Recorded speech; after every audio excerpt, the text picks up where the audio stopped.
Do it again, Jake. Jake, come out here and show them what you got here. Dude, exactly. Nailed it. I'm Rich. I'm Frank. And it's people, pints, and possibilities. Yeah. 2 on the break. Ready? Better. I guess the military didn't teach that. All right, Yeah, welcome we didn't do to 2 on the break. welcome to beautiful Paso Robles, California. We're here at California Coast Beer Company, hanging out in the den with that 70s vibe. I'm the Vibe Titan. Dabbling around. Excited. And we got a special guest today. JR? Dude, JR, his nickname is JR. JR. Pretty simple. Well, yeah, keep Pretty it simple. simple. I like Dude, it. just keep it Easy that enough. way. Fucking that up today. JR, if you're spell. tuning in, he was born and raised in Templeton from a coaching family, graduated as a Bearcat, has been a coach pretty much his entire adult life. Yeah, pretty much. Right? Yeah. He's the offensive coordinator for the Templeton Eagles right now. We'll talk about that a little bit. Yeah. And also the head baseball coach. Got baseball season coming up here shortly, right? We're practicing right now. Well, finals week this week, so we're off. But yeah. Not to mention his wife is a badass, one of my favorite people, Shiloh. Yep, for sure. And we got a mini Shiloh running around. We do. She daughter Ricky, she turns 2 on the 3rd, so Beautiful baby. Oh, she is my wife reincarnated, I guess. She's no longer a baby because last time she hung out here, she was running around everywhere Jumping in the puddles. and it was raining. decided that puddles are actually swimming pools. Yep, for sure. and she's about to enjoy a Christmas that she's going to remember. Oh, for sure. And that's what we're excited about. It's so fun watching her. She sees Santa Claus now and she goes nuts, or sees a snowman and yells Frosty. So it's fun. It's Santa. Yeah, I know him. Yeah. I know him. That's awesome. Oh, awesome. Well, welcome in. We actually go back. When I was working in education, we worked together For sure, yeah. quite a bit, man. Yeah, You're my wow. guy. Yeah. Heck yeah. Even if you stay tuned, you're going to find out when I hired JR as the head coach at Paso Robles High School. But to do that, make sure you like and subscribe. There you go. There you go. All right. We got ahead of ourselves. Yes. Like, subscribe. That doesn't mean that you have to like get a magazine from Frank or anything, Well, you could. but you should see his centerfold. It's amazing. It's a trifold. All right. Like and subscribe. If we can add 5 more people, we'll double our subscribers because that'll take us to 10. Well, you're in trouble having me on. 'Cause I'll lose people. Dude, Well, we got keep the it whole clean. Templeton community behind you, plus Paso Robles. This is going to be a beautiful thing. All right, people. So people, pints, possibilities are our core values. People, beer brings us together, but the people keep you coming back. We get a chance to sit down with JR. You just finished a great season Yeah. with the Eagles. And let's just talk about JR. A little bit about the history. Who inspired you growing up, mentors? Let's Yeah. go. Give it to Yeah, us. I mean, I grew up, like I said, in Templeton. It was a little bit more small town than it is now. It still has that vibe, but the school was even smaller. And both my parents were PE teachers and coaches there, and very successful in their fields. A lot of championships won that I was, running around watching as a kid. And then when I got to high school, I transferred to Paso Robles High and got to play for some amazing coaches there that really helped mold me and shape me. I always thought whatever I decided I was going to try to go play after high school, when that was done, I'd come back and coach. I probably had that decided when I was 10 years old. Dude, let's So, go back. That's impressive. Hold on, because I want to go back because you were This guy those smelled kids. a lot of grass growing up. Yeah, you were the kid that grew up running around on the field tackling dummies. Oh, for sure. What practices Grabbing were you at? balls. Was it football? I was at football, baseball, volleyball, softball. I mean, So your mom was a softball my coach, mom was right? a softball and volleyball coach. Uh-huh. And when she first started, she was, you talk how small Templeton was. She got hired as a PE teacher and was told, okay, you're teaching PE at the high school and middle school because they didn't have, small school. Right. And then you're going to be the volleyball coach, the softball coach, and the cheer coach. So, Just a couple of stipends. yeah, here's what you're doing. It wasn't like a, hey, would you do this? It was, okay, if you want this job, here's what you're doing. So, got thrown in it right away. So, Yep. it's- Okay, let's go back to when you're a little guy. Are you the ball boy for the football team? Yeah, you got to start small. So I was the water boy. Oh, yeah. You can't just jump right into the freaking ball you boy. You have to learn how to be the ball boy. There's levels to this So, stuff. yeah, there's actually, someone that I looked up to who was the head football coach at El Diamante until recently, Devin Ramos, and his brothers. I looked up to his brother as well, who's our head basketball coach at Templeton, Lauren Ramos. Their dad was an assistant of my dad's in football, so they were the ball boys, and then it kind of passed to Devin got into high school, and then I became the ball boy from water boy. Jeez, rite of passage. So I got to do that. And then is there like an application for that? Do you have to run out and grab a tee and run back and not get hit? How does that work? I think you just have to know the right person, I guess. I don't know. I know that a couple of my buddies growing up, I'd get them involved, and we'd be, hopping in the bus at noon to head to wherever, and getting out of school early and doing that, and even back then, I think the first job was I was the headset guy, because back then the headsets were wire. I'm and sure you had to run around with that long cord. Yeah, and you were running the cord around. So I was the spool guy. I'd hold it and have to important follow job. and have to follow. And so I learned a lot at a young age. Let it out. Oh shit! Here he comes! Here he comes! Here he comes! And then unfortunately, you heard all the things that the coaches were yelling. You had your own headset on? No, but you're standing. Oh, you were right there. So you're hearing it. You learned from the best at a young age. What do you remember? When did the coach get the most pissed? What game? Oh, I remember a game. This is going back a ways. It was an old Templeton Coast Union. That used to be a real rivalry before Coast Union became a very small school. Templeton? Hold on. Coast Union had a football team? Yeah, they used to be good. Yeah. They had good athletics there back in the day. They don't even have a stadium, do they? Yeah, they do. They do. They play 8 Where man. is it? On the hill? It's on their campus. Okay, so all I know is Cambria Lights. Where do I go from there? Right up on the hill? No, you take like a right and go up this Before canyon. you even get there, Yeah, you go up this canyon. yeah. The school's up there. There's like 7 kids there Oh, now. okay. All right. They have an 8 That's where you park Yeah.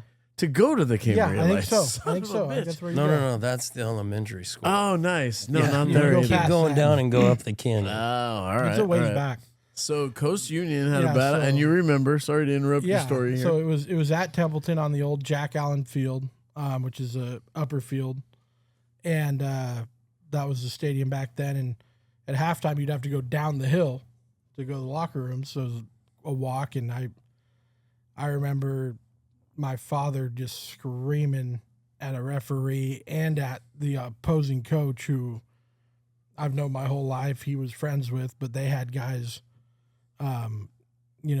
yelling the snap count out, trying to draw our guys off, which is you can't do. And You can't do that. and we got called for a couple false starts, so he was quite upset, and it was a tight game, I think. And that's probably the biggest one I remember.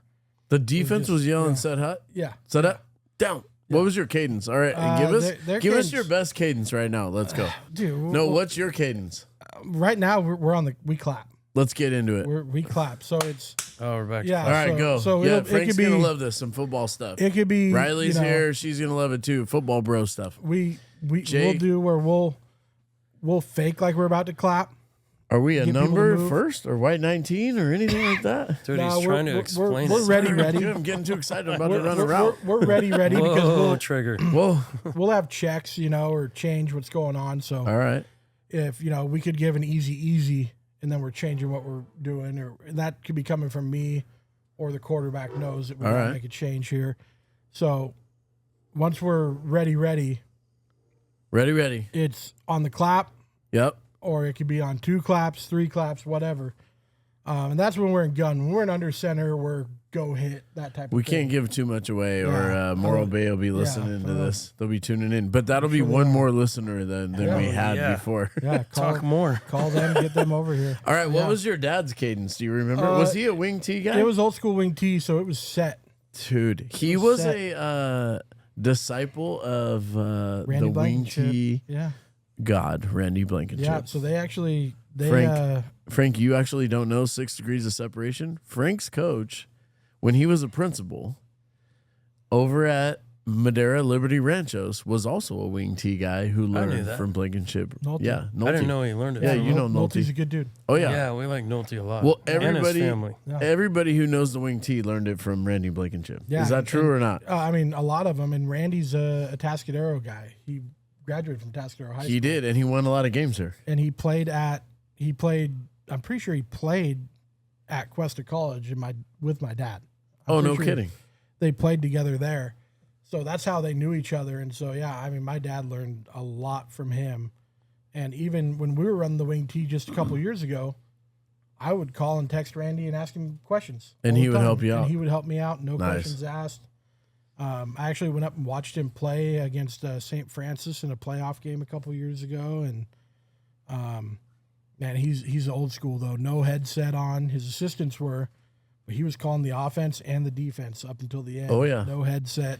Just him in charge. So It's Wayne impressive. Collegian, just while we're telling this is football stories behind Collegian Stadium is where Central plays. Yeah. Darren Collegian, Wayne, who was one of my mentors, the Central head coach forever. His dad donated the land in their family, and they built the Central Stadium on there. And I started coaching with him. He was also a Randy Blankenship wing T guy, and then obviously they all offshoot and do their own thing. But we played Randy, and Wayne called timeout. It was like 5 seconds left on the 1 yard line. It was no joke, 4th and goal against Madera. When he was in Madera, he had left Clovis West, and Wayne comes out and goes, "He's gonna run wing. He's gonna run buck sweep. You have to slant towards it. It's gonna be buck sweep." And I thought, no way, that's too easy. And he ran buck sweep, and we stopped him. But you rarely stopped him. No, you didn't. And I mean, He won a lot of football. Is he one of the winningest coaches in the history of the state of California? He's got to Right? be, and because he left Madera, then went to Aptos, and he won state championships there. Yep. And what was impressive to me is when I went and watched him in person, his guys were not very big. They were playing St. Francis, who's a powerhouse out of the Bay Area, and they were right there for 3.5 quarters, just blow for blow with them, with a bunch of little tiny guys just playing as hard as they could play. And that's what he could get out of people. But Toughness. Nolte is a Central guy as well, though. Nolte and I coached together. Yeah. So let me, you want me to flex right now. It was me, Bud. Well, Casey Quinn was the head coach. Me, Daniel Bud, Nolte, Kyle Biggs, Collegian. So we started, yes. So all those guys were together at one point. Casey came right after. Casey had come. I have to correct myself. Wayne Collegian was our first, and he brought in me and Biggs. And Kyle Biggs is now one of the top coaches in the whole state of California. We'll get Biggsy on here. And we all coached together, and then we kind of held over, and then we met Bud, who also coached with you and is a good friend of yours. And so the coaching circle is tiny, huh? Oh, it is. It's crazy how just a degrees of separation. I mean, There's only so many guys crazy enough, and you grew up in it, to volunteer all their time to help kids and coach them and do the best you can, and sometimes at the demise of their own kids, know. And but it definitely is a rewarding. How did you, going back, growing up in that? What was the moment that you thought, I want to do this? I don't even know what caused it, or I just thought like, hey, I'm gonna, every little kid, hey, I'm gonna play in the NFL or Hell Major yeah. League Baseball, and then after that's over, like I'm just gonna go coach because that's what we do. My family does, I guess. So I was like, oh, I'll go do that, and then I actually, first year out of high school, I had to have a shoulder surgery, and I decided I was gonna go be a baseball guy in college, and I had to have a surgery right before the school year started, my first year of college, and I wasn't gonna be able to play for a year, and I got talked into helping coach JV football. And then that turned into, I got talked into coaching the JV baseball team at Where was Paso this High. At Paso. Okay. And coaching that JV football team, that team that I actually helped coach ended up going to the semifinals as seniors in whatever division they were in. They lost to Sarah, down south. They had Robert Woods, Marquise Lee.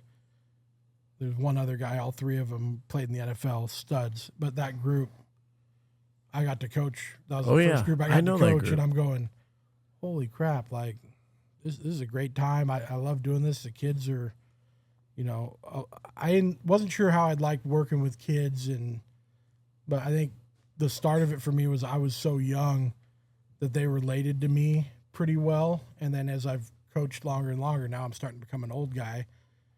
I'm definitely not the youngest guy in our staff anymore, but I've learned how to relate with kids on their level, and I think that's the most fun of it is being able to joke around with kids and teach them and watch them grow as they get older.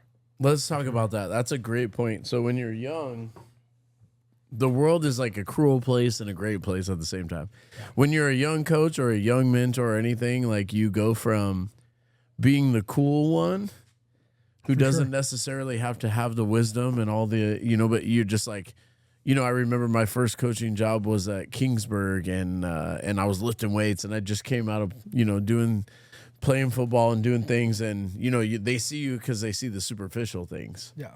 And somewhere in there becomes this transition of, Bill Belichick said it, you're actually most useful when you can make people better, right? And that takes a lot of skill. That takes wisdom. It takes experience. It takes all these other things. And so the cool guy, like young guy, wears off pretty quick. Oh, yeah. I mean, right? It was a couple of years. And, I did that 1 year, and then I went back and played baseball, and then for a couple of years and got hurt again and went, okay, well, I'm now going to coach because I can't play anymore. And then I came back and really started coaching, and I haven't not coached since I was 21 years old. So, oh yeah, so you were in. We're about 15 years in now, and so yeah, your nickname should be Coach. Yeah, I mean that's what I get called more. Coach me, coach me. Yeah. So teach me, teach me. I was still that young. I think still that young cool guy when I first came back and got into it. And then I think I was the head JV or head freshman baseball coach, and I was like the freshman O and D line coach. Whatever it took. Whatever it could be. And at the same time, like, this is something that, I young guys that want to coach I feel like need to do, and they don't do enough anymore, is I'd be in the booth for the varsity game. I kind of talked my way into being the guy in the booth for the offense, and I'd do that. And I felt like I learned more about coaching just being in the booth and having to osmosis understand coverages to help out the offensive coordinator, understand defensive fronts, understand what they're trying to do. And then when our season was over and the varsity went to the playoffs, I'd go to practice every day. I wasn't asked to be there. I was like, I'm going to practice. Oh, you volunteered your own time to get better? Yeah. And I feel like that's something that doesn't happen a whole lot anymore. Right? Everybody has an I don't know, everybody. Who is everybody? But it seems that people have an expectation that there's like some magic formula to the things. And like you said, it was volunteering your time. I used to go to Pat Hill's practices and watch all the practices. I used to go talk to the coaches every chance I could, go down when we had a bye week and go see other coaches because you're trying to find, like you said, those mentors or, get those gleaning moments that'll make you better. We still do that. I mean, and like this year in our playoff run, we had other local schools come into our practices that, people that we're cool with and friends with that wanted to pick up things. They were coming to our practices during our playoff run, and we're like, hey, whatever you need. Let's talk about that. Yeah. So that's cool. We went from back in the day where everyone was afraid a plane was flying over and they were getting your coverages and your plays to now it's a camaraderie between people. Do you help people in your league? Not really. Nah, come on. We ain't doing that. We still stay away from that. We still stay away from that a little bit. Yeah. I mean, there's still those rivalries. You got to help yourself. But, I mean, like, say it was San Luis Obispo. We're not in the same league right now. We still play every year. Yep. But we're really tight with multiple people, their head coach, some of their other staff guys. And it's like, oh, you guys want to come check it out? Come on over. Like, and when I was the head football coach at Paso Robles, I'd go down to San Luis's practices if they were in the playoffs and we weren't. I'd be down there watching them. And Who's the head coach of San Luis now? Pat Johnston. He's been there. He's still there. Yeah, he got hired. I went and tried to recruit him to Paso when we needed a coach. Yeah. That's real. We needed a coach. That's a real story. Yeah, we're not talking about that. We ain't talking about that, Frank. He was with us. My bad. We were very close because he got hired as a head coach at like 28. Yeah. And He came from Cal Poly, right? yeah, he's from Carmel. His dad's a legendary coach at Carmel, and then he went to Poly and played. And then Jake's ready to tell the story. Hey. No, So he we're was not at doing Cal that. Poly. He was at Cal Poly. yeah, and then he got the head job at SLO, and when I became we were kind of buddies before, but then when I became a head coach, we were kind of like the two young guys Yeah. in the area, and he knew what I was going through coming in as a young guy in kind of a weird scenario with the program. And when he took over San Luis, it was kind of in shambles, and he had to build it back, and he's done a tremendous job of that. Yeah. Yeah. Who were the mentors growing up that you had? So you were a coach's kid, Yeah, but you don't coach's always kid. think your parents know everything. So Yeah. who Yeah, I mean, my who parents for impacted sure, you but and made a positive impression on you? when I got to high school at Paso, obviously Coach Shimke was a big part of that for me, and then Coach Stroud, Dewey, and Derek on the baseball side, and I still lean on them to this day. I talk to Derek all the time, and Dewey as well, and Are they retired? no, they're Still hanging in there, the Strouds? Dewey's retired. Derek's close to being done. Derek's still teaching. He's not coaching. Actually, he's a freshman football coach, and he at Paso, and he's been doing well. Nice. But he, Hold on. If you're on YouTube right now, tune in and zoom in on me because I'm going to do Dewey Stroud. You ready? you got it. Did I nail You it? nailed that. Is it right? It's the nailed that. pointer, the pinky, and the thumb up. Yep, you nailed And that. then what would he say to you? You never know. He'd say, Rich, I was thinking. Yeah, huh? Good. I want to talk to you about this field that I'm mowing. The guy was the best Best grounds guy in the landscaper. game. He's best grounds guy in the game, hands down. Yeah, and he that baseball field won an award for the best Sure the hell best did. baseball field in the state of California when I was coaching baseball with them. Yep, he made his brother a better coach because there were true lines on that field, right? Yeah, they were super true. I mean, I'm still trying to get that done at Templeton now, and our grounds guys do a great job. But Why don't you just hire him? He's like retired. He's almost retired, I've dude. thought about it. Like, He's hey, out there messing with dude, cattle come or on. something. I Yeah, saw You him. never know what he's doing. Halftime, he'll show up at Templeton and be like, "Hey, what are you doing?" Like, Just I'm pops working, up? dude. And he's Pops like, up in the dugout. He's like, "Meet me in the office." No, it'll be during the school day. Oh, you love it. But he Let's go back because I do want to interrupt you. What did they teach you? What did you learn from those guys? I do want to interrupt you. Yeah. Yeah, hell yeah. I What did you think learn? I Nailed it. think just how to go about things the right way with professionalism. Just building off of the basics with people like it. I'll never forget going there. Like, you're used to doing something one way your whole life. Like, I was around my father's a football and baseball coach at Templeton, and that was the gospel. That's the only way I knew. Then I got there and things were a little different with how they did things, but learning, they're very good at explaining why we're doing it this way. It wasn't just like, this is the way we do it. Yeah. It was explaining why. And sometimes it would take forever for them to explain why, but you would understand that. And then, and it shows with how well respected they still are in the baseball community.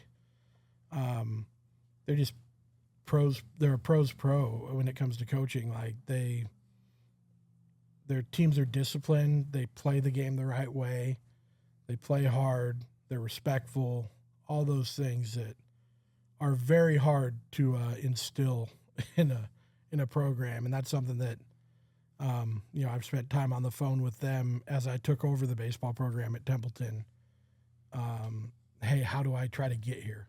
Yeah. And they're just great influence on that. Which one of the three scared you the most if you messed up? Oh, it was Derek for sure. Derek for sure. And Derek and I had our moments where we got into it.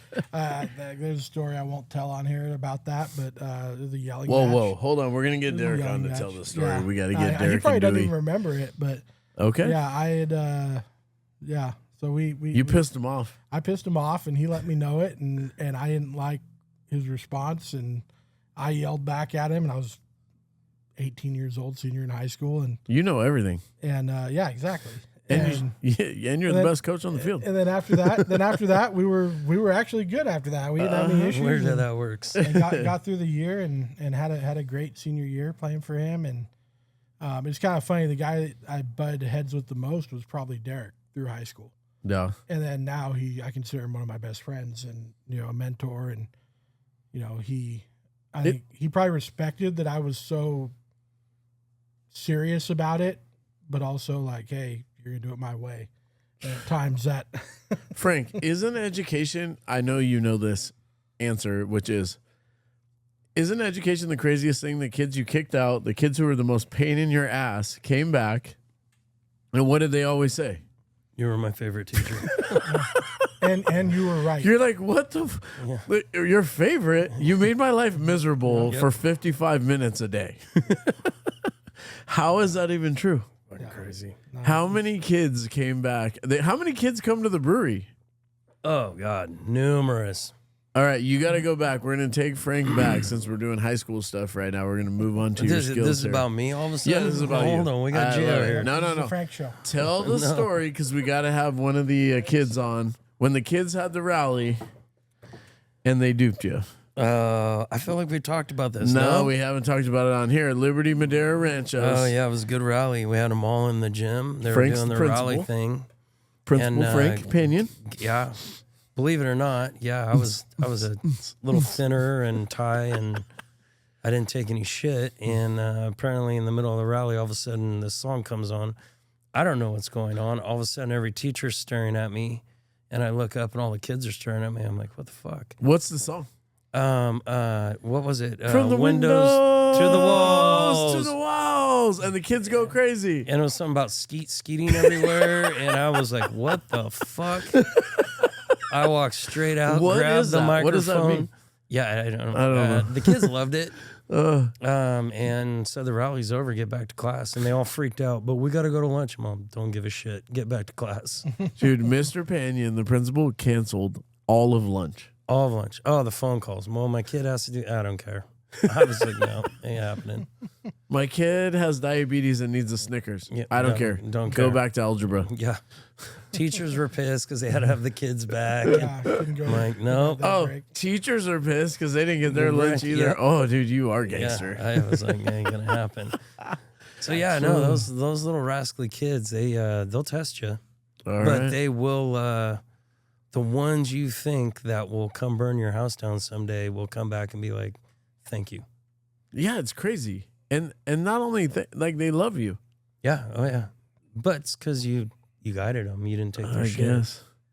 So I can see where you and Derek probably are good friends now. You tested him. Yeah, and he, to this day, he's a big supporter of mine in either sport. I mean, he was at a bunch of games this year when he wasn't announcing at Paso and football, and then he comes to our games in Templeton that I'm coaching, and part of that's probably because his son is coaching with me now. But It's in your blood. yeah, no, he's a good dude. Nice. Have you only coached baseball and football Yeah, your whole I life, can't. pretty much? I probably couldn't help with anything else. A big Okay. track guy? Throws guy? No, I never did. Never Sprinters? did. Baseball only. my wife's a track Hello? girl That's what I heard. and a volleyball girl. But, So I got to ask you when you're putting these games, and I will say it right here, I'm not a huge sports fan. It's just the way I was growing up. But like when you're watching, I know you've watched tape, you do all that. Has AI entered the world of coaching yet? Great question. yeah, to some of our breakdown stuff, to like breaking film down, and we actually went with a company this year.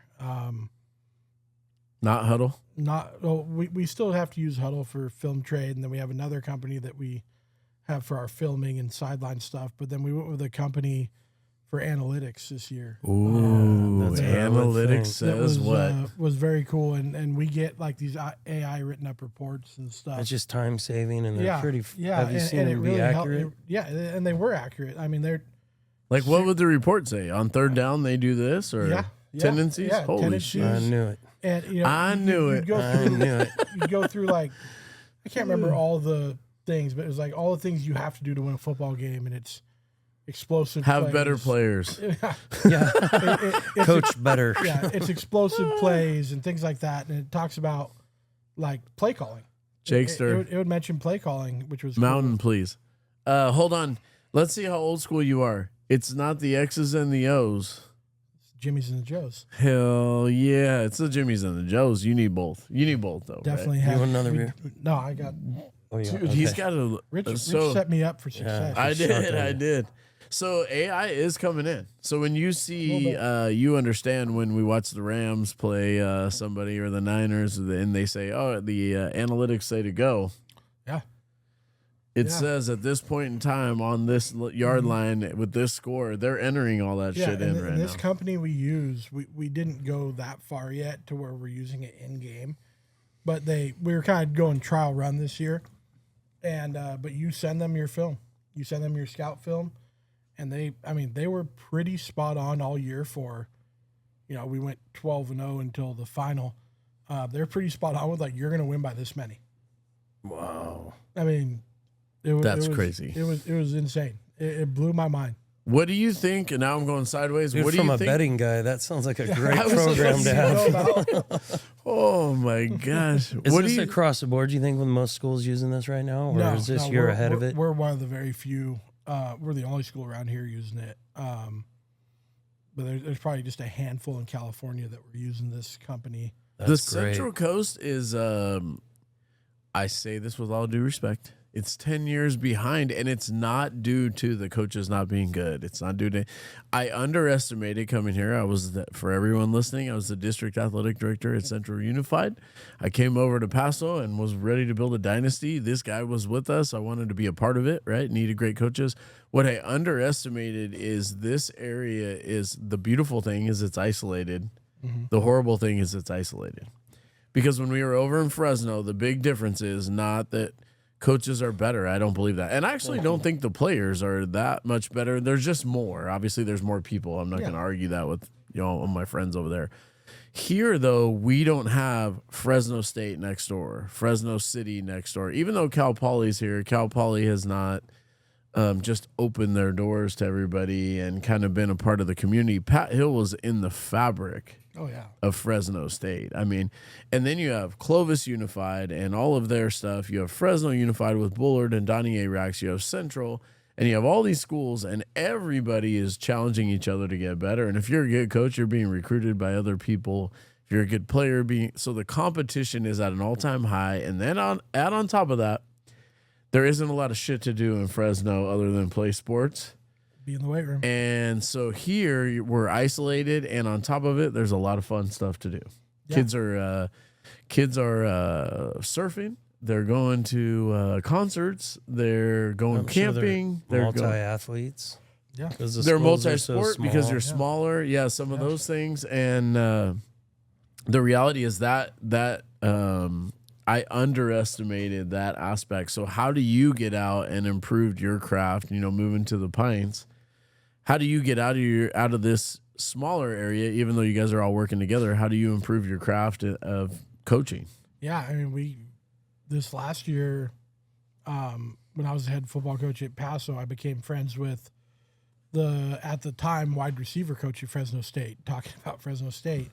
And I would go Dogs. I would go there and do stuff with them, and we'd go to their passing tournament and things like that. And that was Kirby Moore. And Kirby became the OC at Fresno State over time, and then he became the OC at Missouri. And so this last year, I went back to the University of Missouri for the spring, was there for a couple of days. And, to me, I'd rather do that than go to clinics where everyone's sitting around, kind of there to party. Not Let's everybody, talk about what really happens but a lot at of people clinics. go there and party and professional whatever they development want. for coaches is a clinic, and a Yeah. clinic means you drink with your boys Yeah. and don't go to any of the sessions because nobody's really going to give you shit, right? Yeah, exactly. So this was way better to me going. I to should have went to school. clinics. You should It's a good have. time. You should have also, Martha. The leadership stuff is the same, right? Okay, so just sidebar here because you're speaking of clinics. Mm-hmm. So there was a time when there was no leader of the Paso football program, but we had all signed up to go to a clinic. And so Was I there then? you were there then. I think I know this stuff. and Yeah. so 4 of us went to a clinic in Concord, and people are asking us, "Oh, hey, what do you coach?" I don't know. No idea. There's no head coach. So we're all actually interviewing for the job. Okay. I don't know. Let's talk And about so it that for was, the audience. That was a fun one. Let's So get you to guys this just part. partied the whole time. No, I mean, I went to stuff, and so No. did they. But I mean, yeah, we had a good time. All right, let's fill in the Wink. gaps for the audience. I'm going to do this in the best way because JR, you have to connect the degrees. So I came over to Paso because I love the athletics. It's Montero's. I saw all the kids that were going on, and I definitely wanted to be the athletic director and put in not just high school or help the high schools, but the elementary and the middle schools, and kind of people are aware of that. During that time, a situation occurred where we had a situation with the coach, and we had to get a new coach. And so I'm going to gloss over that because shit happens, and, you know, we all got to work through it, and it's nobody's fault. But the biggest thing is JR and I had worked together, and JR, I will just give you your credit, is he was 100% committed to the kids. He was a young guy, and he ended up taking over the program mid-season through a bunch of turmoil, and you kicked ass. Dude, you were the league champion, Yeah, we had a good year. right? It was a lot of fun, and What was that experience like? You went I from... tell you what, There's no pressure. You came right? in my Yeah. office, and I said, dude, I need you. I remember talking to you and you know, not throwing shade at the other guy, but I was like, hey, this staff doesn't want to coach anymore, and I'm kind of right there, but I'm not going to quit. So I believe I told you on the phone, will you fire me? So I don't have to do this. And I was the offensive coordinator. I'm like, I just can't. And then How did I respond? give me some time. I'll call you in a bit. And I didn't know there was other stuff going on. And then I get the phone call, hey, be in the superintendent's office in 10 minutes. And I'm like, we got practice in 30. Like, what? Don't worry about it. It'll Just be get quick. to the office and walk in. I'm now the interim head coach, and that was a whirlwind. 24 hours. Like, we went to practice, and then you and I went out and got something to eat, and you kind of like, hey, here's what you gotta do. Help me through it, and it was a whirlwind. 24 hours for sure. I went from not wanting to be there to all of a sudden I'm running the show, and luckily I had a great group of guys that was helping us and great kids, and had the support of you and Anthony Morales, the school AD, and I felt like the community for sure at the time. And but yeah, that was probably the weirdest year of my life. From For all of us, by the way. yeah, I mean, just That's unique. And the background on the story is a long-term coach. You know, for whatever reason, you know, we had to part ways. And then in that, just for schools, let's talk about schools a little bit because I am passionate about this. Anytime you have a situation where you have a grievance and people are making their way through, your next coach is really not going to be able to be successful because you have union concerns that you're going to take and continue on for a long time. And the kids kind of lose, and that's where I needed you to step in and bring some stability to a program, and you did that. And that was a big deal to me and for Yeah. you. yeah, no, for sure. And it was, you know, especially knowing that was a good group of kids, but also a talented group of kids that, you know. You had Barnhart in that group? Yeah, you had Barnhart in that group. You had Garcia in that group. You had, I mean, all kinds of kids. Gallant in that group. Oh, yeah? Wiesner, good receiver. There's some great defensive players. And Oh, yeah. Matt Madrigal, the running back, was a stud. He was a stud. And you won the league. Yeah, we won the league. By the way, Had a you great took year. over and won the league in a Yeah. sense of turmoil. And then the next year, you applied and got the head coaching job. Yeah, and then I hired you. Hell yeah. Yeah. And you were on your way, and you were a young guy. How old were you then? I think when I got hired, I was 27. Yeah. I think 27, and then I was let go at 29. Hey, and I want to get That this was a out. good run. I'm going to ask you about that, but I'm still pissed off. I take this personal, so I'm just going to put this out there because I have my own show, and Frank is a part of it too. Frank also show. hired me. Frank also hired me. I Frank did. was the HR guy. Actually, he He had to ran- finally hire you. I he just ran said, the- Frank, I want All this I guy. cared was just make He the ran the transition But smooth for the Can kids. I just put this to rest? They let you go because they said what? You weren't an on-campus guy, Yeah, and an on-campus guy wanted the job. Yeah, basically that legally they had to. The way that the interviews went were not legal. Which is bullshit. Because 100% legal. And hey, and we're not going to get into the details, but let me tell you this: you can hire anyone you want, as evidenced by the current Division I state champion. Yeah, And they're going to say they're a private school, but Santa Margarita's head coach is named what?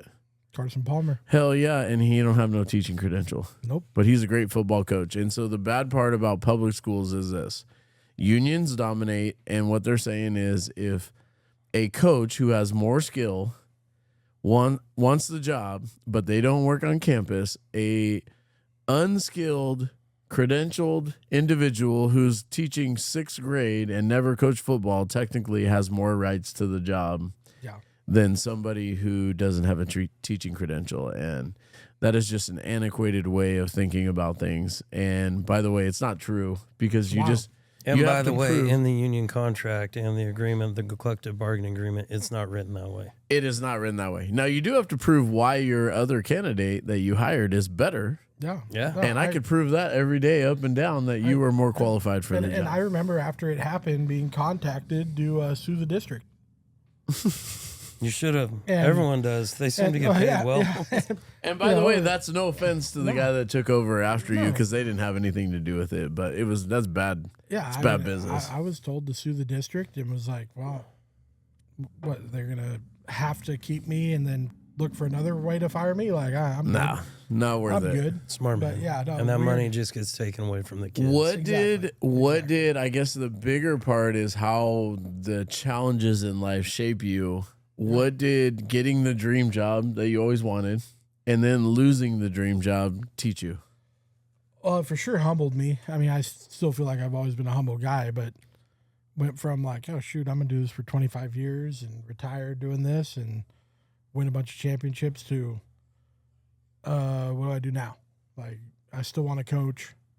How do I transition to somewhere else? And I honestly had some opportunities at a couple of places right away. I mean, people were, anytime you're a head coach who does a halfway decent job, someone's going to offer you an assistant job or something like that. And Good people are hard to find. Were you going to AG? Was that your boys down there? no, I actually Because they had a great year this year too. Yeah, they had a great year. I almost went to San Luis,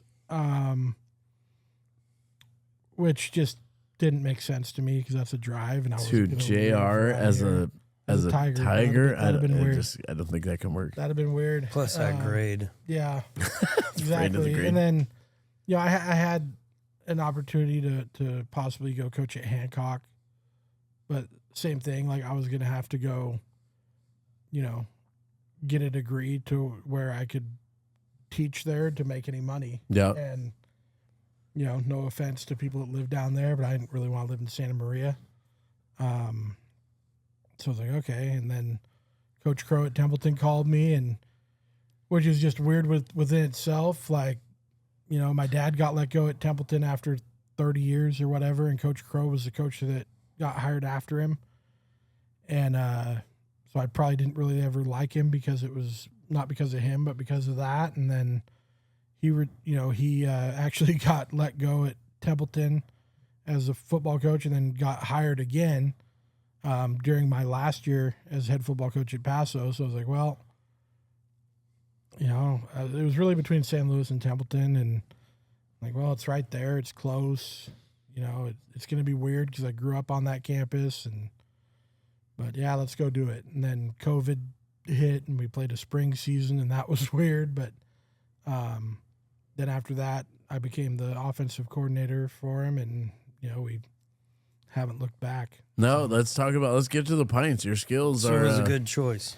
Yeah, it's a great choice, and I'm super happy there. I mean, Yeah, you didn't quite sell it at the beginning there. Yeah, I mean, it's not. Well, it was a hard time. Shoot, you Yeah. lose No, I the got job you Yeah, love. I mean, it was Yeah. it was definitely, there's probably a little bit of depression creeping in afterwards, and going, kind of embarrassed to be out and about, like, oh, that's the guy that just got fired, which probably not very many people even knew who I was, but you don't realize that, and then going there kind of rehab me to like being in love with it again, because I was a little sour for a bit, and that first year I was just a wide receiver and defensive end coach, so I was just kind of went back to the roots a little bit, and then I got the opportunity to move on from that and be the OC, and then A little reset sometimes good. Yeah. no, it was good. Well, and we Very all, good. so let's talk about that, because I have the same, going from Central Unified, where I worked my way from a teacher to a coach to the athletic director to the district athletic director. All of my friends were over there. I worked my way all the way to the top, and then I came to Paso because I truly believed Paso was just going to be this sleeping giant that we were going to make great. Could have been. You and I actually had the same experience, which is, how did I mess this up, man? Like, how did we not get where we want to? But it humbled me in a way of like, sometimes you can know the way, sometimes you can see the way, and yet it doesn't work out. It's not the right timing. It's not the right environment. The vibe isn't right. Yeah, I still felt sometimes it doesn't work. I definitely still felt like we were building. Like we were, we had that league championship team, but it was kind of a reset after that when I officially took over without the interim title. And I felt like it was going to take 3 years. So I kind of didn't get to that third year. And then after that, Yep. you never know. So, And so let's move on to the craft. So you move over, and now you're the OC. You're officially a coach with Templeton, and you guys kicked ass this year. yeah, great year. Walk us through the year. Give us an overview of the, quick, brief overview. Yeah, I mean, offensively, we actually changed from running the wing T offense last year to going back to what I kind of grew up in as a coach, run the spread, run the eye, and doing those things, and that really fit our personnel well. You had some kick-ass players. Yeah, no, great players. We got a kid that just signed his letter of intent to go to Yale, play football there. We got a Never heard quarterback. of it. Yeah, that's. You would. We actually had our banquet. You've the heard other of day. Army. We had our banquet the other day, and I said, kid's probably a lot smarter than me because he's going there, but he listened to me at least for a year. And your quarterback's coming back, Quarterback's right? coming back. He'll be a senior next year, and he's a D1 guy. We got a receiver who's a stud. What league are you guys in? I next year we're in the middle league. Oh, Mountain. What does league? Next year we're in the middle. We're gonna get kind of screwed, I think, and in 2 years we're gonna be in the Mountain. I was gonna say they got to be moving you up, and you only have how many students there? We're closer to 700 700? than Yeah. 750. Yeah, Which is and- small. Yeah, so we're the smallest public school on the Central Coast. We're by a lot. And That what do was you Liberty love? Size. What do you love about Templeton? You've been a Bearcat guy the whole time. Yeah, but I grew up in Templeton, so Okay. I still have most of my childhood memories are there. So every field that I step onto, I know the person that it was named after, and that's cool. That's to me. pretty badass. Yeah, that's cool. The baseball field is Herb Field, named after Gene and Marianne Herb, who raised me. Yep. They were my babysitters growing up. So I get to every day where I walk on the baseball field to practices, I go, here we go. I know where I'm at. And the old stadium, Jack Allen Field, named after Jack and Marge Allen, they lived right down the street from the people who took care of me, and I called them Grandma Marge and Papa Jack. So it was all those fields, I know who the people are, and so that's probably the coolest thing to me is I'm still a pretty good historian of the district, more than a lot of other people, and it still has that small town vibe. To me, I tell people all the time, they go, "How do you like Templeton?" I go, "It feels like Paso did when I first got there. It was still even though Paso was a much bigger school, even when I was there, just the vibes of it felt like easygoing, laid back. Like and then the athletics are good. Then we're serious about our athletics. We're serious about our schoolwork. But speaking of the craft, what do you think came together for Templeton to have such a great year? What are those elements that make up a great football team? Well, I mean, we were joking about earlier, Jimmy's and Joe's. Like we had the right guys, and that's not everything, though. So you had everything. great players. Yeah, that's great. We had and great then what? Players, and the system we were running fit who we had, and that's to me something that a lot of coaches won't change. Like this is what we do, and we're doing it no matter what. But we don't have the guys to do that. And now with what we were doing, we had the quarterback where we could spread it out and throw it as much as we want. But we had the D1 running back who, if we wanted to just get in the eye and run power, we could run power all night. And we had the guys up front to do it, offensive line wise. And Coach Crow does an amazing job defensively. I can't even talk on that, but Coach Crow came to me and said, "You need to hire me at Paso." Yeah, no, tell him I owe him. Yeah, no, I owe him one. He's good, man. I remember that conversation. He probably wasn't wrong. No, he probably wasn't. He's a great guy. You guys are doing. Is he getting ready to retire? I don't know. You never know with him. I mean, I'm. People ask me all the time, and they're like, "Well, you gonna try again?" I go, "I'm baseball or football." I'm super happy where I'm at right now. I'm Love super it. happy with what I'm at, what I'm doing. I'm super happy being the assistant, but also, having my ownership of my part, and we're just lucky to have the coaches we have coaching with us. Like we have our offensive line coach is a former head coach who was a head coach at South High School back in the day in Bakersfield, has been through it, coached at Atascadero for years, and then he actually was retiring from coaching, and we lost our O-line coach and talked him into coming out because Coach Crow used to coach with him at South. Yeah. And, shoot, his son. It's Connor Allen's dad. Oh, yeah, yeah. And so he we've had him for 2 years, and he has made us so much better up front. And then we used to have great other offensive position coaches. I stole Gary Clough from Paso. Coach got Clough. Coach Clough over there. Shout out Coach Clough. So got him there. If you went to Paso, you know Gary Clough. Gary, and he may, our running back is a stud on his own right, but Gary was a huge part in from one year to the next making him better. So yeah, we're lucky. I think it was just kind of a perfect storm of we had the right kids with the right mindset. We had the right coaching staff to fit them, and then we had the right schemes that our kids understood and perfected as we went on. You adjusted the resources, right? Yeah. Adjusted to your resources. Yeah, exactly. And so you're telling me a lot of coaches don't do that. It's this way, and we're going to shove you in these molds, and it better happen. For sure. And I've probably been guilty of that in the past too. And it really, the funny thing is when we went, my first year as the offensive coordinator was when we went back to run the wing T, and it was because we didn't have the personnel to be in the spread. We didn't have the linemen. We didn't have the pass catchers. We didn't have, a quarterback that could stand back there and find them. And so we went, well, we got all these running backs. We got all these little linemen. We got to start doing something different. And that's why we went to that. And then, then 3 years later, it's like, oh, let's jump back to what we're doing now and throwing it all over the place. And we'll probably be doing even more of that next year. So, well, and the one thing I miss being in business now in athletics, I miss that in athletics, you either get your ass kicked every Friday or you do well. And so you have accountability immediately. Yeah. In business, it's kind of this delayed thing. And you're like, shit, are we doing okay? You go out there and lose 51-0, and you're like, we're fucked up.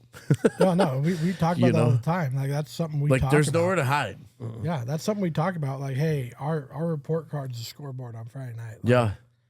And you have 4 days to fix it. And you got 4 days to fix to it. figure it out. And in business, things get lost sometimes. We don't allow that. We try to create accountability in these short periods of time. But in that, there is no hiding. And they come for you. How do you deal with all the people yelling and screaming at you? You suck, JR. You don't know how to call plays. There were some good ones this year, man. There were some. Dude, parents are brutal. Fans in general we are ended brutal. up beating, brutal. You know, we played Napomo, and we knew that it was going to come down to us or Napomo to win our league. You know, and they had a great team this year, and we ended up dropping 56 on them and beat them by like 30. But Warm up the bus. In the middle of the second quarter, we're still kind of figuring them out and figuring out how to dissect them. They changed some things, and you know, we always tell the kids like, hey, they watch film and practice too. Like, we're both coached up. We got to figure it out. And so there's people screaming at me saying that I was being, predictable, and you know, I'm just. I never hear it. I just hear about it later, and I just laugh. I'm like, whatever, whatever you want. And as that happens, as that was being yelled, apparently we go 70-yard touchdown pass to take the lead, and then we never looked back. So those are fun ones. But Was that predictable? Yeah. If I heard it, I probably would have said that. But I honestly, I don't hear it. I really tune it out, and if you do hear it, it'd be scary because you can't call plays while you're listening to. I mean, someone screaming at you. I really don't. I get to a point where I'm locked in where even if I wasn't wearing a headset, I probably wouldn't hear it. Like half the time, like even with a headset on and coaches talking to me through a headset, I don't hear it. Well, and once you've been let go, once your contract has not been extended at your favorite school in the world, like things can't bother you after that, right? No, and that's you know, it probably helped. Like it probably helped me become a better coach because I went, okay, well, believe it. I better go figure out more. Like, because apparently this wasn't enough. And you're only as good as what you did last week. Exactly. Right? Exactly. It's like a tough, tense business where you're donating your time. But I got a serious question. I do too. Who's the best coach in your household right now? I had a better season. Shiloh. Oh. I had a better season. But it's probably because his wife is a badass coach. Yeah, it's probably my wife because she's coached me into being a husband. So that took a lot of work. So she continues to coach you daily. Still learning every day. Is that little Shiloh or big Shiloh?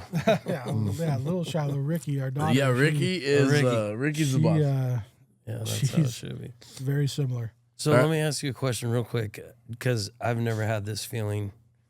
I've never coached. You watch those young men, it's a close game, and it's Friday night, everyone's there, and you win that game. What's that feeling like? It's pretty incredible. I'm not sure what you can compare it to, but walking off after a big win is something else, man. I'm probably giddy like a little kid, and I have to hide it until we get like back to the office. And then I can kind of go crazy a little bit about it, but act like you've been there. Yeah. You know, win with, you know, I learned a long time ago from a guy who coached me in high school that, you know, win with class, lose with dignity, all that. So I truly live that. But once I'm in behind closed doors, I'm a pretty fiery guy. You wouldn't know it having a conversation with me. But when it comes to coaching, I kind of transform into a different guy. And my wife laughs because she goes, I don't know who that is. Yeah, like, Dr. Jekyll. Yeah, she's like, I don't know who that guy is. You on a Friday night is a different person than you at home. And that's probably a good thing. But, it watching kids figure it out and do something like winning 12 straight like we did is 12 straight is incredible. It really, like, and I'm the type of guy where I never think things are going well. And that's probably what makes me a decent coach is I'm always trying to figure out how to make it better even when we're cruising like we did at times this year. I'm always like, we're not going to win. I'll never say it, but in my mind, I'm like. In your mind. Yeah, I'm the type of coach where, like, we win and I'm relieved. It's not so because you much want to like, be prepared. You always want to be prepared. Yeah, I'm relieved when we win. I probably. You never underestimate the enemy. Yeah, I probably hate to lose more than I like to win. I truly believe that. Which is a weird thing to say. You're saying when you win, you're like, you're on to the next one. Yeah, no, for but sure. if you lose, you're holding on to that. Yeah, I mean, like, I'll enjoy the win for 4 hours and then Long enough to watch the highlights on the news. Yeah, and then That's a the big deal. next morning, I'm like, Check all your right. Twitter feed. Yeah, the next morning, I'm like, okay, how do we beat these guys? Because I don't know if we can. And I'm like that. If we could be playing, our middle school team, and I'd be like, I don't know if we can get them. I gotta figure out a way. Yeah, plan A, B, and C. Let's go. Yeah. Let's have it ready. All right, we're going to possibilities, but before, I got to ask you a couple old school coaching questions. Let's see how old school you are, because I know we're a little bit different in age. How short did are your you shorts? ever drive? Yeah, well, I was going to go to that. Did you wear bike shorts? But I know he didn't. Never did. Did you ever drive to trade film with another coach? I did as a kid.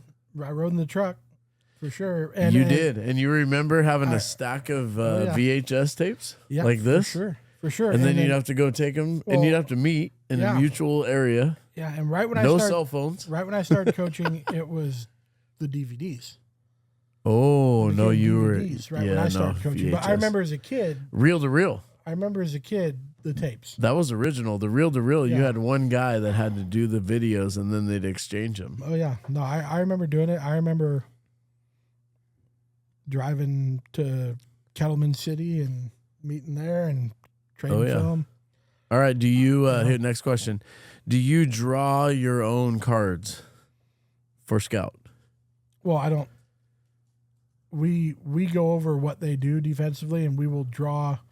We draw on the whiteboard how they line up, blitzes they do, and then that all gets taken by our scout defensive coach, and he does it. So.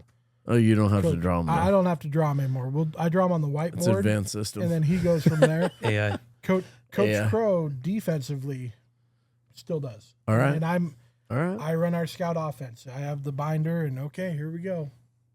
Nice. Do you remember before we had end zone cams? Yeah, we didn't have them when I played. we didn't. I don't know how some people could survive without them because we have a kid that was doing the end zone camera for us this year that I think he thinks I hit him. Because every week I'd be like, hey man, we gotta do better. Like, you're not following anything.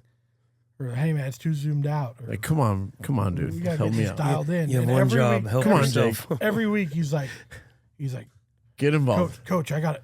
It's perfect this week. Perfect this week. I go, all right, and then Son of a bitch, I can't see anything. I'll watch the film 2 times on Friday night before I go to bed, and I'm like, this end zone is not too good. Here, all right, my last one. Do you remember going over to your coach and him having a pump or your equipment guy in his pocket, and then he would put the needle into your helmet and pump it up? I remember doing that as a coach. Oh, all right. We actually bought a bunch of helmets this year that don't have air, that only on the side. Oh yeah, Not they up have here. the It's cheek pads, right? The new Rydell's, yeah. But the old school ones had the bladder. I remember the bladder, the blue bladder. That. Oh yeah. Oh yeah.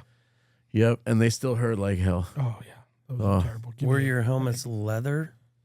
Rich's might have been mine. No, I was not. No, I graduated in 1996. Thank you very much. It was a great year. Tupac was also taken down that year, so it was a monumental year. Wow. Yeah, rest in peace. R.I.P. Tupac Shakur. Never. All right. Possibilities. Never heard of him. You were a Biggie guy, huh? Biggie guy. R.I.P. March 9th. East Coast. All right. Let's just talk about your mindset. What is the mindset? What do you think that it is that takes to be a great coach, successful coach? One, you have to be willing to learn every day. I mean, every day. I'm constantly, whether it's baseball or football, I'm constantly, whether it's on Twitter looking at stuff or online. I mean, I don't know how many emails I get a day that's like, hey, check this out. And it's some scheme or drill or whatever. You have to have that I mean, if you're doing the same thing every day, you're just not getting better. You have to be able to connect with kids. I mean, that's the business we're really in, right? If you're a coach, you're there for them, not yourself. How do you connect with kids? What do you think that if you were trying to teach someone who had a hard time with that, what would you tell them? Well, I mean, you just have to genuinely care. I feel like if you don't, you're never going to. You have to show interest in them. You have to get to know them on somewhat of a personal level. And you know, me, I'm a smart ass through and through, so I joke with kids a lot and kind of ride them that way, and that's how I get, you know, tight with our kids. Is, you know, they know that I can joke with them, they can joke with me to a certain extent, but we're still going to get our work done every day. What is it? How do you think they know you care compared to somebody else? Because I'll ask them personal stuff. I'll challenge them. I'll have those conversations on the side with guys, put my arm around them like, hey, you know, really think you should do this or whatever. I check it on, you know, hey, how's your family? Same time, hey, why do you have a D in this class right now? Those type of things where I'm constantly checking in, I think is what you have to do. And it's tough when you're coaching 50-something kids at once, but you have to be able to build those relationships. Otherwise, how do you trust them? How do they trust you? I mean, as an offensive coordinator this year, I'm not sure how many times we scored a touchdown and I didn't call the play. One of our players, our quarterback, or receiver, or running back goes, hey, we got him if we do this. Wow. And if I didn't have the relationship, I'd be like, no way. But having conversations with them and helping them learn, I think, is a huge part of it. And, you know, to a certain, once you get to that point, you can really trust them to, like, okay, you think we got this? Let's go. Let's run it. And more times than not, it ends up working out. Because they're in it. Yeah, they see it. For sure. Here's a question just for my own silly, you know, because I wonder if this is a good move or a bad move. Was it better for us to move? Because I want to take partial credit for this. Is it better for Paso to move in this area to move to the central section or move away from the southern section? Oh, I mean, it was for sure better to get away from the southern. I mean, I remember coaching baseball games on a Tuesday in the playoffs where we were going to Palm Desert. Yeah, crazy. And then kids have to come back and go to school the next day. I mean, that was insane. And playing schools you didn't have any business playing that were also – you guys played a private school that was pretty good, but still it's not playing Bishop O'Dowd or I mean, they're up north, but playing those schools you used to play down south. Yeah, I mean, the only thing that I can see that could possibly be better, but once you get into the higher divisions, you're still in bad shape, is if we would have went Central Coast section. But I will say, like, especially for like Templeton, you go through King City, Greenfield, like all those schools there into the Salinas schools, pretty comparable. But then you get into St. Francis and all those Bay Area schools, then you get in trouble. But yeah, so the central section, I mean, I feel like they're finally getting the playoff picture close to right on how to do it.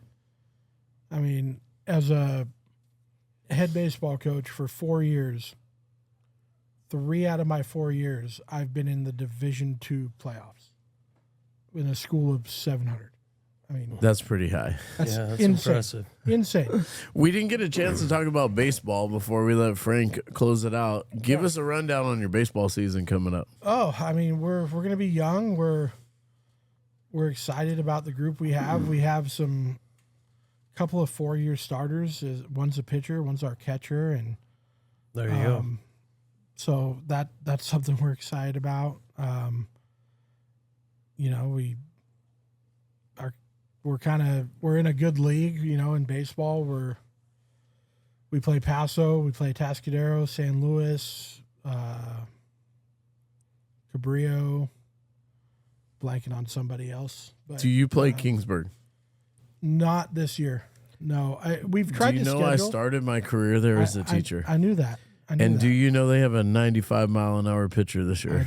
I do. And their assistant coach I think they're playing Paso this year. Yeah, their assistant coach, one of them took the job at Napomo. He's the head baseball. Oh, no coach at shit. Napomo. Yeah, I don't, so I don't they're- know who it is. Their head coach was one of my mentors, Jimmy Cranford. No, he's Great guy. He's a good Yep. dude. He hired me in my first jobs Yeah. and got me started in athletics. Yeah, Yep. so I talked to him because we were in the same playoff division last year, Oh, he's a good guy. and So you and him talked about me? No, we never. You guys talking shit? We talked baseball. So We do it all the time. they played. Yeah. They Frank played. does it all the time with Martha. They played Ridgeview in the final this year. And Yeah. I lost to Ridgeview in the playoffs, so we talked, and Ridgeview Great guy. actually ended up beating them. But He is a lifetime coach, Oh, yeah. just like you. Oh yeah, Doesn't No, know anything else and will never do anything else. what can you do, man? Yeah, Yep. I guess we don't have any other skills, so we have to do this. That's the way I look at it. My Yeah. wife can confirm. Yep.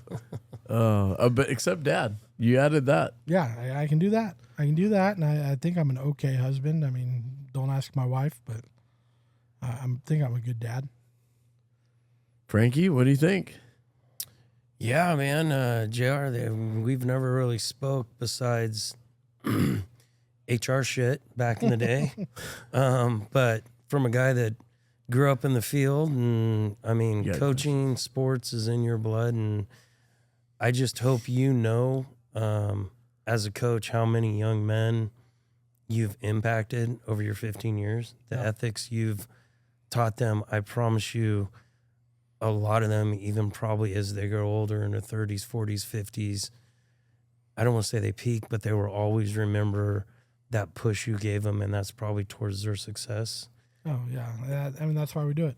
Yeah, I appreciate and that. you've played a father role for probably some of them and all that, and it's a very admirable thing you're doing. And I know coaching, I know you're rich as shit off those stipends you're getting and the hours you put in. It's but less where I'm at now than it was when I was at Paso. there you What go. am I going to Well, do with this $1,400 for 6 months? I'm going to feed these kids is what you're going to do probably. But it's very commendable what you do. And I'm very honored to have you on here. And I'm appreciate sorry Rich spoke so much, but it was good to talk. Hey, I've known him long enough that I knew There you go. I knew that would be the case. This is not my podcast. Well, thank you. And I hope cheers All to right. a great season. Yeah. Hell yeah. And coach, keep coaching. We got to get Yeah. you back after the baseball. Yeah. We get you ready to dialed in. Yeah, well, let's do it. All right. Cheers. Cheers. Cheers.